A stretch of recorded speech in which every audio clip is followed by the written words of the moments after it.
What is up? We just arrived here in Amsterdam for some more artist features as usual. Jonas, what are some of the artists that we're gonna visit this week? First up we are going to visit Interstellar Funk, who I discovered I think 5-6 years ago, also via Deckmantel and his sets, which are more dedicated to a kind of arpeggiator, bassy sound, almost wavy I would say. So I'm really looking forward how he is going to do these kind of sounds.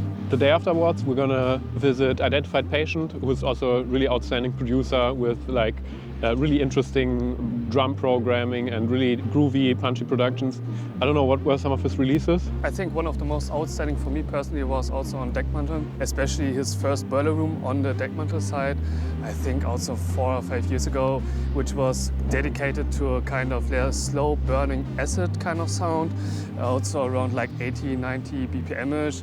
But in the last years he kind of changed, developed into more up-tempo sound, double the speed. You got jungle, so more in this region by now. Yeah, then afterwards we're going to go ahead and visit Kiki, who is really mixing things up at the moment in the trance and techno scene here in Amsterdam with her DJ sets and her live sets, and also her label Slash, which has some exciting upcoming releases. So she's going to show us around her live set and her studio setup. Yeah, and then lastly we're going to visit Trago. Perhaps mostly known, I think, for his track Use Me Again. Yeah, one of the big house hits of the decade. So he's going to show us a bit around in his studio, and excited to check out his workflow. Let's go? Let's go. All right.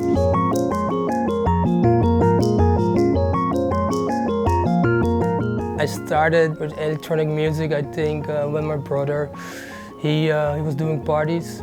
Before the school you had the Trago, and before the Trago you had Club 11. It was same owners basically, same concept, and my brother was doing parties there, and I used to go there with my dad to support him when I was 16 or something like that. Slowly got into buying records at Rush Hour. Then I started with an internship when I was 20 at Rush Hour. Then I worked there for 8 years. And yeah, during that time I started producing as well.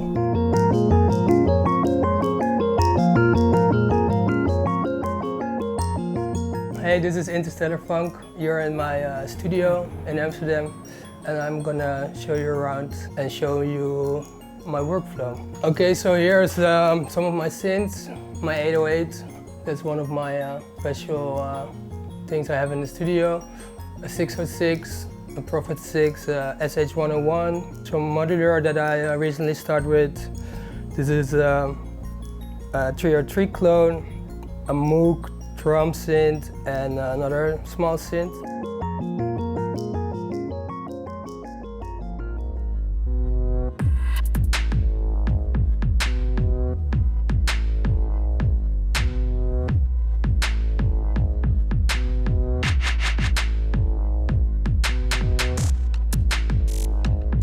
Well, we're here in the north of Holland, a little bit outside of the city, and I grew up around here, literally 3 houses further. And for 5 years I moved outside of Amsterdam, and I'm very, very happy to be in this sort of Fantasia land.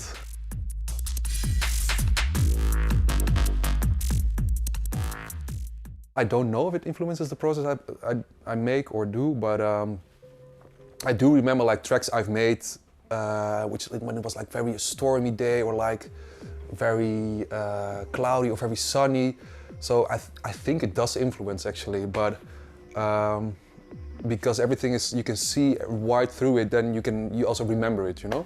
When I create music, I start with a flow, but most of the time it's just you gather a lot of things, you know? It's like a soup. You put a lot of elements in it, and then then you see what is coming out. But I am not, when I create something, it's not okay, I have this conceptual plan and bam, I create it. Would be nice, but I think I'm not in the state of mind to do that yet, you know? But it's most of the time I just start sampling stuff, you know? And then all the ideas come, they just, how David Lynch always says, it's you get an idea here, here, here, and then pop, at some point it becomes something, and then you finish it.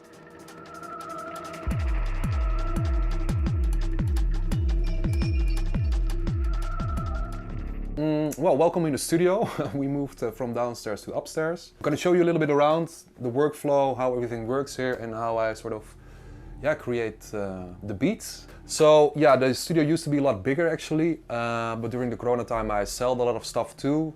And then at some point you start to notice, okay, what are like the core synths or stuff I need. And that is, for example, like this one. It's a GRP A4. It's this Italian guy who makes it themselves. He's now developing also like the A2, the A4, the A8, so you have like different versions. But it's this one is the A4. Next one I really use a lot is the Octatrack. And the Octatrack is yeah, as I said before, I use it already for like 8-9 years. And yeah, I resample everything. Like the most stupidest shit, it goes into the Octatrack. And it gives you so much creativity, and it's in the beginning the learning curve is pretty high, but once you know it, it's like second nature to you. And yeah, I'm very never gonna sell the Octatrack again, never. And next to that is the MPC, which is just doing the drums, which is pretty straightforward, but it gives you a very nice way of using your hands instead of like putting them out here in the computer, which I really like. So it also gives you more like a human rhythm again, which is for me important, because you don't want your shit to sound static, you know?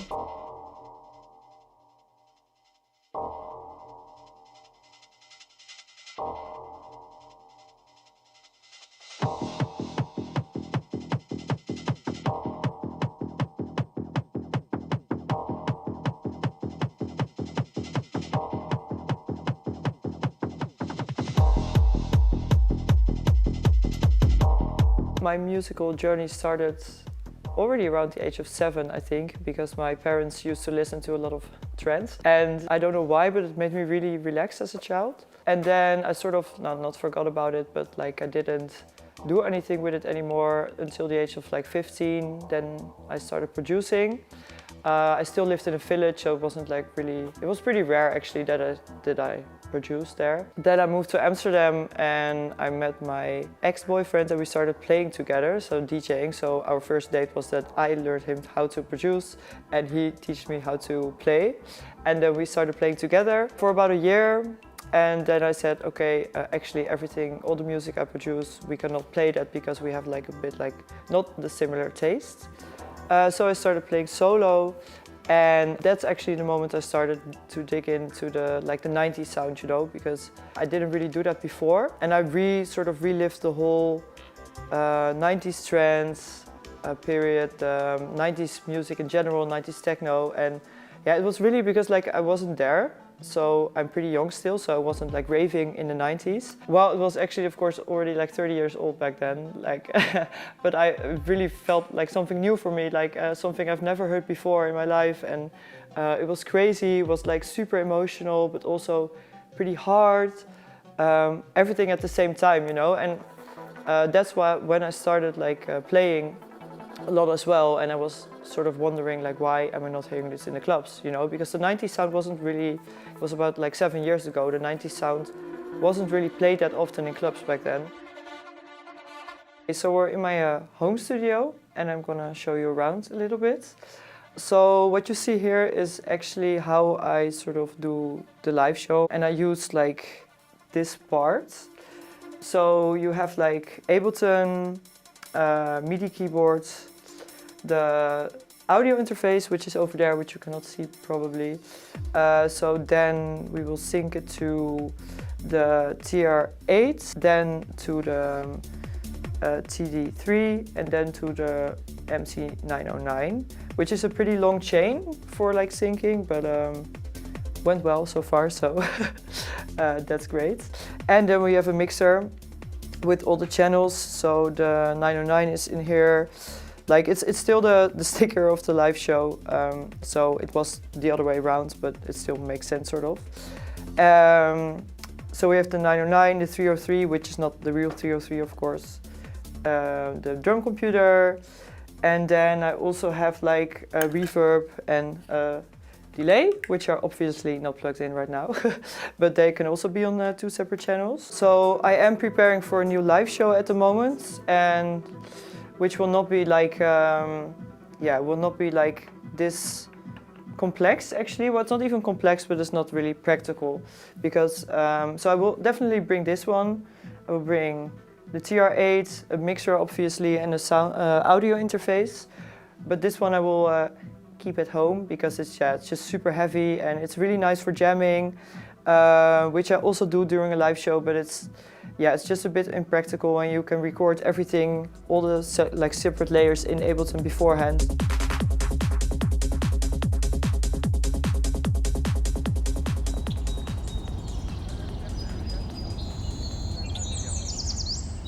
Hi, this is Trago, and you're currently visiting our new space in Alkmaar, where we joined forces with a lot of people to have a creative space for artists, but also all kinds of different things like sport, arcade games, and all kinds of fun stuff. But most important, it is the home of my new studio. The room you're looking at now is an old pressing plant where the newspapers used to be pressed.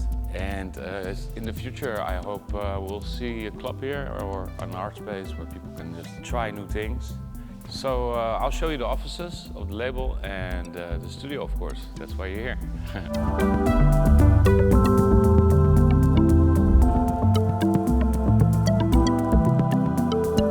We're now in the office space where we actually run the labels, and it's a free office space, so we share it with the whole community. It's very nice. Daytime very busy, nighttime very quiet. But also, no, it's really nice to have good working ethic, I think, in daytime, and very nice also to have the label really organized. Finally, the studio, the label, the club, eventually, and all these things are becoming one, which in my history were always shattered. But now I'm very happy we found a place that kind of combines it all.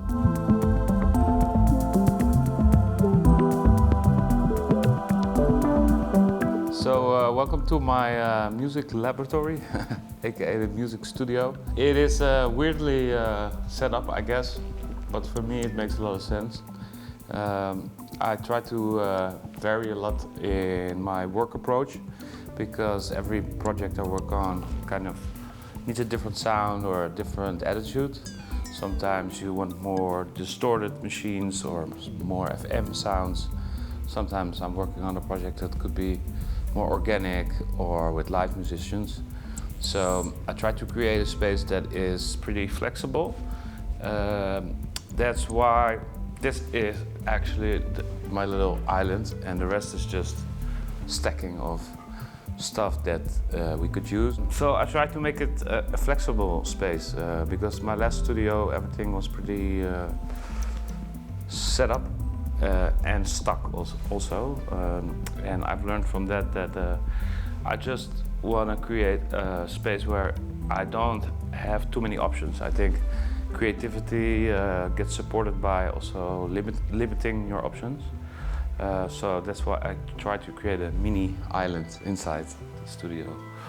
Where I kind of connect new dots every time and see what comes out. There are a few basic instruments that I always work with. That's the MPC 2000. That's over there. Actually, the whole process of making music starts in the corner back there. Getting inspired by records, sampling, then taking this sample or this idea to this space, where I actually again work on an MPC. This time I'm working on a new MPC, but actually I'm mostly comfortable with the MPC 2000 XL. That's really the machine that I learned making music on. And in the beginning I just only had that machine. I think for my first album was only done on that machine also. And then the AMU SP1200 was my second machine. It has a funny story behind it because I bought it from DJ Precise, who's a legendary dancehall DJ, rest in peace. But he had it laid around at a spot where you could bring stuff and get some money. And he was telling me, I was like, you have a SP1200 laying around? He was like, yeah, but I mean, it's under custody or whatever. I don't know how to say. And I said, let's get this thing out. So then, I think I did most of my first records with the SP1200 and the MPC 2000. And then the Nordly 2 came, and it was my first synth. And from there on, I think just over the years collected whatever I could buy. Most of the machines I actually bought from friends who either wanted to buy a new machine or needed money or were in a situation where they changed careers or whatever. I love buying stuff from friends because it has more of an emotional content to it.